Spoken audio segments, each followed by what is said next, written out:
সুস্থ আছে, আনন্দে আছে। তো welcome back to my channel. তো আজকে হলো তোমার কিবার শনিবার। তো এখন থেকে আমি আমার বক স্টার্ট করছি। তো এখন আমি যাচ্ছি একটু শনি মন্দিরে পুজো দিতে। প্রত্যেকটা শনিবারেই আমরা এরকম পুজো দিতে যাই। তো এই যে ধূপকাঠি, মোমবাতি আর দেশলাই নিয়ে নিয়েছি, তার সঙ্গে দক্ষিণা নিয়ে নিয়েছি।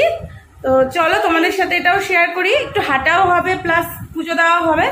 তো চলো দেখতে থাকো আর আমার সাথে। শনি মন্দির একদম বাড়ির কাছে।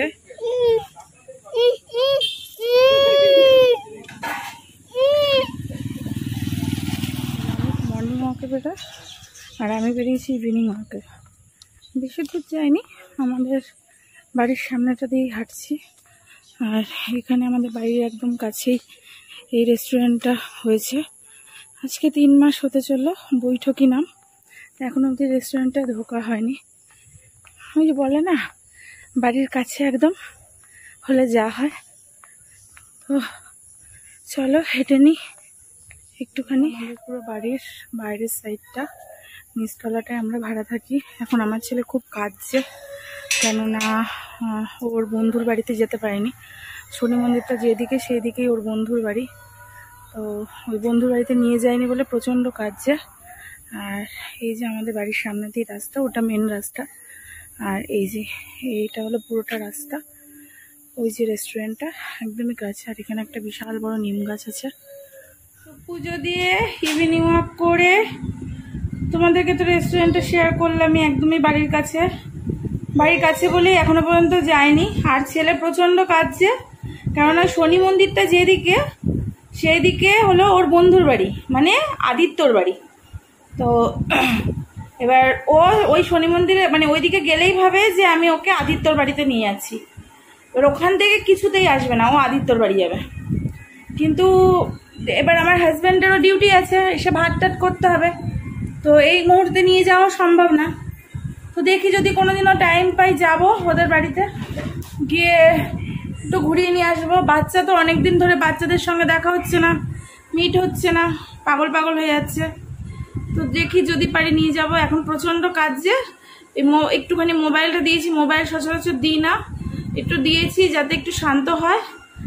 আর ওইদিকে আমি ভাত চাপিয়ে দিয়েছি, ডাল চাপিয়ে দিয়েছি। আর সকালে মাছ করেছিলাম আর আলু ঝিঙে পোস্ত করেছিলাম, তো ওটাই আছে। তো এইটা দিয়েই রাতের ডিনারটা সারা হয়ে যাবে। হ্যালো এভরিওয়ান, কালকে রাতের পর আবার আজকে সকালে চলে এসেছি তোমাদের সামনে। তো সবাইকে গুড মর্নিং আর হ্যাপি সানডে। সবাই রবিবারটাকে এনজয় করো। আর আজকে আমি কালকে রাতের পর এখন আমি তোমাদের সামনে আসলাম। ঘড়িতে বেজে গেছে 10:30। তো 10:30 থেকে আমি আবার বক স্টার্ট করে দিচ্ছি। তো আজকে রবিবার যেহেতু, আজকে প্রচুর কাজ আছে, ঘরের ঝুল ঝাড়া আছে, প্লাস রান্নাবান্না করা আছে। হাজব্যান্ডের বি শিফটে যাবে, মানে 2টা ডিউটি। তো তাড়াতাড়ি রান্নাবান্নাও সেরে নিতে হবে। ও কালকে নাইট করে এসছে, নাইট করে দেন আজকে আবার মানে বি শিফটে যাবে, যেহেতু এটা শিফটিং ডিউটি থাকে।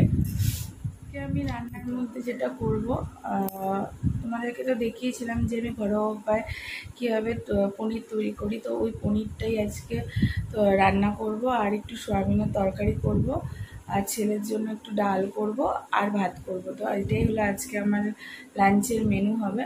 তো রান্নাটা আমি আর তোমাদের সাথে শেয়ার করব না, আমি তো মুখে বলেই দিলাম, কারণ এখন রান্না শেয়ার করতে গেলে অনেকটা টাইম লাগবে। কেননা একটা ভিডিও করতে তো অনেকটাই টাইমের ব্যাপার, আর আজকে আমার হাতে একটু টাইম নেই। হ্যাঁ, তো চলো এবার আমি আবার তোমাদের কাছে পরে আসছি কথা বলতে, ঠিক আছে? তোমরা দেখতেই পাচ্ছ আমি এদিকে পনির আলুর একটা ঝোল করব, আর এদিকে ভাত চাপিয়ে দিয়েছি। তো প্রায় হয়ে এসছে আমার এই পনির আলুর তরকারিটা। এই পনিরটাই আমি বাড়িতে তৈরি করেছিলাম। আমার রান্নাবান্না কমপ্লিট হয়ে গেছে। এখন ঘড়িতে প্রায় 12:30 বেজে গেছে। জলটাও ভরে ফেললাম, কেননা বোতলগুলো সব খালি হয়ে গেছিলো। এখন যেহেতু আমি সবসময় শাখা পলা পরে থাকি, তো শাখা পলাগুলো খুব ময়লা হয়েছে। তো চলো দেখাবো যে কি করে আমি আমার শাখা পলাগুলো পরিষ্কার করি। তো আগে হাত খালি করতে নেই, প্রথমে আমি কলাগুলোকে একটু পরিষ্কার করে নিই।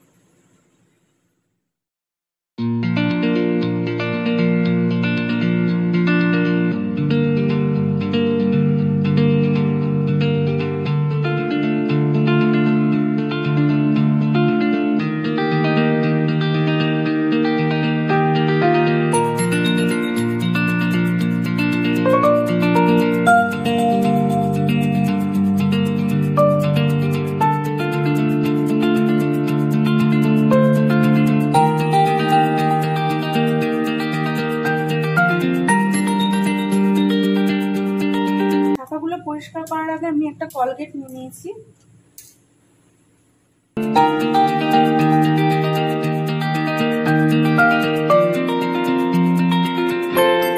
তো এবারও হ্যান্ড ব্রাশ দিয়ে প্রথমে যে শাখাটা নিয়েছিলাম সেটা একটু ডলে ডলে পরিষ্কার করব।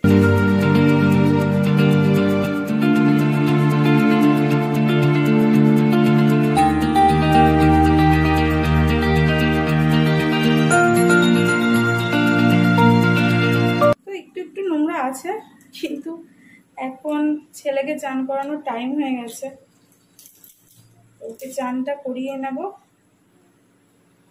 সময়ের অভাবে যেটা হয় সেটাই আমার ক্ষেত্রেও প্রযোজ্য। তাও করে নিলাম এর মাঝখান থেকে যতদূর। তো সেই সকাল মানে দুপুরবেলা বলেছিলাম যে তোমাদের সাথে সামনে আসবো, তো এখন তোমাদের সাথে আবার চলে এসেছি। অনেক দিন পরে ছেলেকে একটু লেখাতে বসেছি, ও এখন লিখছে বসে বসে। এই দেখো ও লিখছে বসে বসে, অনেকদিন পরই লেখানো প্র্যাকটিস করাচ্ছি। এতদিন ওকে অঙ্ক খাতার মধ্যেই দিতাম, এখন আস্তে আস্তে ওকে প্র্যাকটিস করাচ্ছি যাতে ও ইংলিশ খাতাতেই লিখতে পারে। তো আজকে সেরকম কিছুই তোমাদের সাথে শেয়ার করে হয়ে ওঠেনি। আর কালকে যেহেতু সোমবার, কালকে ভাবছি শ্রাবণ মাসের সোমবারটা পালন করব। জানি না কতদূর কি পারবো, শরীর কতটা পারমিট করবে। আর তো আজকের মতো আমি আমার ব্লগটা এখানেই সমাপ্ত করছি। তো যদি তোমাদের ভালো লেগে থাকে তাহলে অবশ্যই একটা লাইক করে দেবে আর কমেন্ট করতে ভুলবে না। আর মানে আমার যারা নতুন বন্ধুরা আছো তারা আমার পাশে থাকার চেষ্টা করবে। তো আজকের মতো tata, good night, bye bye.